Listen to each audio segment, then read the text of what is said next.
আসলাম চৌধুরীর সাথে সীতাকুণ্ড যুবদল ও স্বেচ্ছাসেবক দলের মতবিনিময় সভা অনুষ্ঠিত।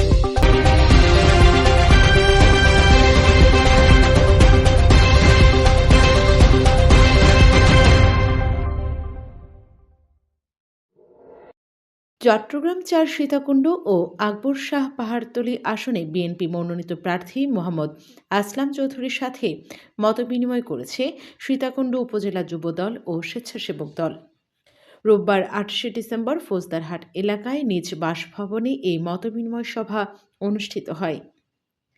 এতে আসলাম চৌধুরী বলেন, যুবদল ও স্বেচ্ছাসেবক দল বিএনপির প্রাণভ্রমরা হিসেবে বিবেচিত। তারেক রহমানের নতুন বাংলাদেশ ভাবনার কর্মযজ্ঞের বৃহদাংশ তরুণদের ঘিরেই অবর্তিত। ৩১ দফার আলোকে ৮ কর্মসূচি বাস্তবায়নে তরুণ যুব সমাজকে অগ্রণী ভূমিকা পালন করতে হবে। তিনি বলেন, নির্বাচনে ভোটারদের মন জয় করতে হলে বিনয়ী ও সৎ চরিত্রবান তারুণ্য যুব সমাজকে জনগণের দোরগোড়ায় যেতে হবে।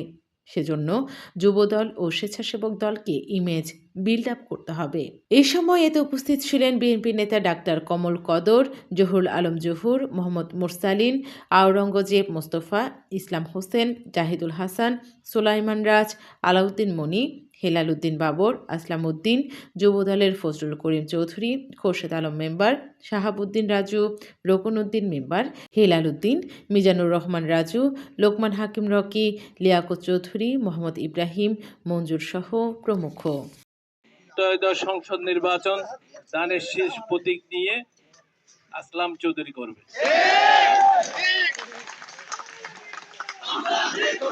তোমাদের প্রতি আন্তরিক ভালোবাসা এবং কৃতজ্ঞতা, এবং সামনের দিনগুলোতে আবারও একসাথে চলার দৃঢ় প্রত্যয় ব্যক্ত করে আমি বক্তব্য শেষ করছি।